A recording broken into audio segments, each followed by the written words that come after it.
Welcome everyone and welcome to today's video. It's here. Here it is. The Mercedes F1 car 2021. The car that Lewis Hamilton is driving this moment. Well, maybe not this moment, but this season, going toe to toe with Max Verstappen.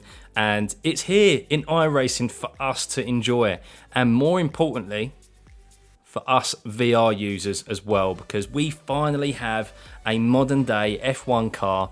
Other than outside of the Assetto Corsa mods, we have a modern day F1 car to race in VR. Absolutely brilliant. I never thought I'd see the day. I've pushed Codemasters for a long time and had absolutely nothing. Gone past hoping. I'd given up all hope, and we got this great news only a couple of months ago, and here it is. I'm shocked it's here even now, especially while the championship is still ongoing. I thought we wouldn't get it until at least the start of next year, but iRacing have just, it was a shock when they announced it, and it's a shock that it's come out this week as well. And it's brilliant, guys. There's not much more else to say. We're going to hop in, have a first look. We're at none other than Silverstone, my favourite track in the world, and what a place to take it and to properly experience the downforce and see what this car provides. Is it difficult? Is it easy? Let's jump in and have a look for the first time in VR. Remember to hit that like and subscribe button, guys. Turn those notifications on, and yeah, enjoy this one. So here we are, guys, in an actual F1 car in iRacing in VR. Of course, there's been previous F1 cars, but nothing as modern as this. The current Formula One car for Mercedes, that Hamilton, as we speak, is heading into the final rounds to face Verstappen. Let's have a look at this beauty.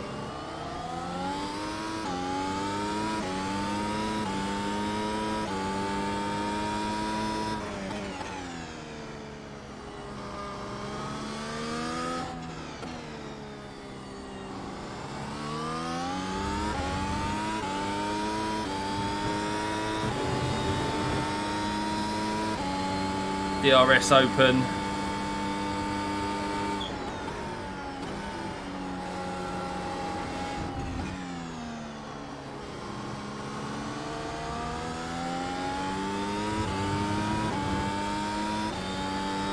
Oh man,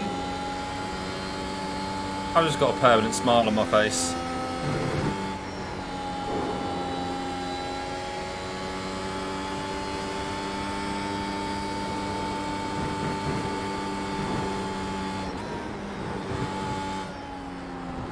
Oh, it's just so planted. The amount of downforce this car has is just obscene.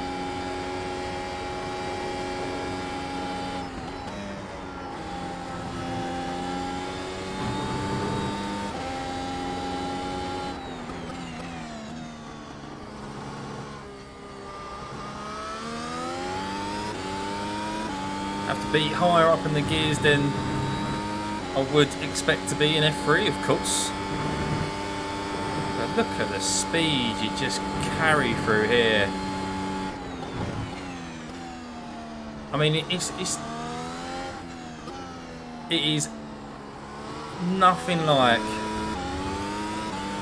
the Dallara IR01.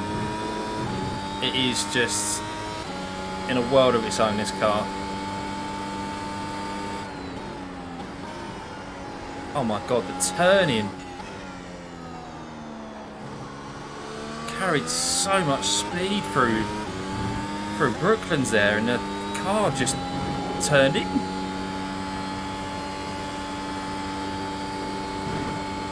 Round Copse Corner as well, flat out, 7th gear. Oh.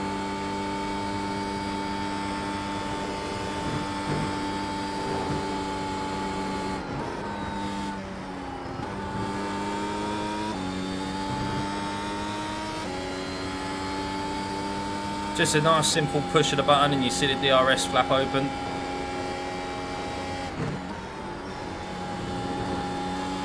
In 6th gear around there is just amazing.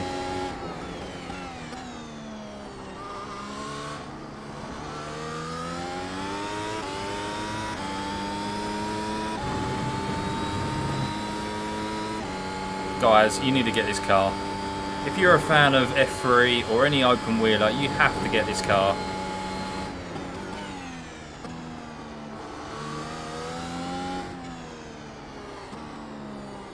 Oh, a bit wide there. Oh, careful with the talk, Scott. But just to be sitting in a current Formula 1 car in VR, I've used for it for so long. That turn in there, the downforce through Brooklands will never cease to amaze me. But to be sitting in a modern F1 car in VR, it's something I have asked of Codemasters for so long to introduce into their F1 games. And iRacing has got there first, and they've got the world champions as well.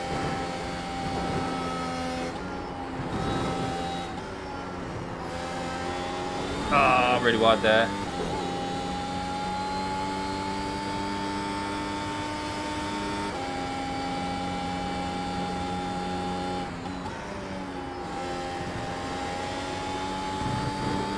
I will definitely be running this series if I can get my A license back and maintain it. And I will be doing track guides for sure, especially in the fixed setup. We'll do one more lap. I don't care if I get a black flag.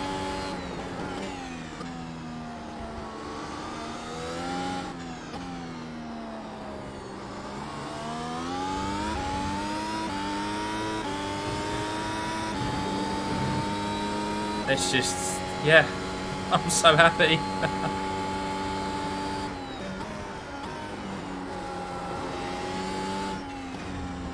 Little bit of a note there, guys. You can't, it looks like iRacing at Brooklands, they've made the green stuff in the entry to Brooklands an off track now, I've just noticed. So that's interesting.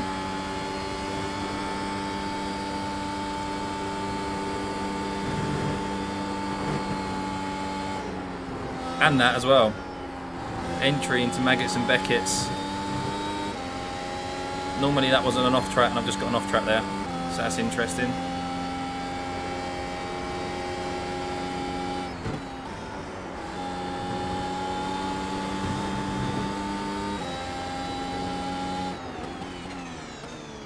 But it looks like the corner back there, the runoff, is now no longer an off track. It's a bit more lenient. Oh, what a car, guys! What a car! Let's have a look at the setup options that are available to this car, and just have a look at what the things that you can change within the car as well. I mean, I will jump out of VR to do that, but I've had a look already. It's quite obscene the amount of in-car changes that you can make. Obviously, with a wheel as this with this many buttons and dials on, it doesn't surprise me one bit. But yeah, let's hop out of the car. Let's have a look at the setup and have a look at the in-car adjustments that can be made. So here we are, guys. Let's have a look at the setup, and as you can see, we've got different tyre compounds that we can choose from: soft, medium, hard. That's to be expected. We could do that in the current Grand Prix series with the McLaren MP4, I think it is. Don't hold me to that. But standard tyre pressures, downforce trim, and then our aero calculator. So nothing too out of the ordinary there. And then we go to the chassis, and not really to be said there. Of course, I'm not a setup specialist, so I kind of know what I'm looking at, but I don't know what everything does. And yeah, it doesn't seem like there's too much really to be altered there. Definitely less options than some other cars. And then let's head into the drive and brake. So this is where stuff gets a little bit more complicated. So obviously we've got the diff, we've got the power units, the MG UK deploy mode, so the battery mode, engine braking, balanced. I'm gonna have to spend some time going through these settings and reading what they all mean, and bind some of these adjustments to my will, because we'll see in a second what we can actually adjust in race, or while we're in the car. It's mad, absolutely mad. I mean, it gives you an appreciation of two real F1 drivers of how much multitasking they're having to do whilst driving at 200 miles an hour. But as you can see here, brake bias, brake migration, and then yeah, that seems to be it. So really, from the get-go, there's not too much to be altered. Where this car, the fast boys, the serious fast boys, where they're gonna maximize their speed is in the on-track adjustments. So let's hop into the car, and as you can see here, and then in our top right we have got a very large black box that you can see, and as we scroll through, obviously you can change your compound of tires when you come into the pits, and front flap adjustments. These are pit stop adjustments, so you can get the front flap adjusted if you come into the pits. That's interesting. Just like obviously real life F1, when they want a little bit more, they want a front wing change. And then this is where things get complicated. Look at that. MG UK deploy mode, the brake bias, fine. I must admit, I don't know what brake bias fine is. I've never heard of that term before. Brake migration, brake magic, on or off. I've heard of the brake magic button. I remember Hamilton, didn't he leave that on for Baku, and that's on the restart, and that's why he overshot the start and locked up? I think that's the case. Could be wrong there. Please let me know in the comments below if I'm wrong. Entry diff, mid diff, high speed diff, engine braking. We've got different displays, the warm-up and the race display. The warm-up there seems to be showing the temperatures, I think, of front tyres and rear tyres. That's quite interesting. Obviously, when you're trying to, I'm assuming, your formation lap, warm up your tyres. Never knew that, actually. Never knew that. Interesting. And then, of course, we're heading back to our graphics adjustments. But yeah, a lot to kind of take in there, a lot to do. This is why the fix setup is going to be really good, guys, because I'm going to assume all of this here that can be changed in the car will be limited, as always. I'm going to assume that it will be brake bias only, as it is with all the other fix setups that will only be able to change. But yeah, what a car, eh? What a car. I can't wait to jump into some proper races. I will be doing some this week in week 13, that's for sure, to see how people are getting on with it. But first impressions are, it is easy to drive, very easy to drive. Of course, you have to be wary of that torque and getting on the throttle too early, especially in corners where you do have to go down to second gear. You're never going to have to go down into first gear in this car. We haven't got Monaco in iRacing, and we wear that hairpin, the casino hairpin. We will not need it. So first gear you're never going to touch. The second gear is the lowest you're going to be at most, and that's when you're going to have to be careful on the throttle. But yeah, really, it's quite an easy car to drive from my first impressions. Others may disagree, but thoroughly looking forward to it, and I'm looking forward to the strategy element that this car and the series is going to provide. I just need to keep a hold of my A license, guys. First of all, I need to get it, but I need to keep a hold of it. But yeah, I hope you guys enjoyed that. That's a first look. I we finally, us VR users, have got a proper F1 car.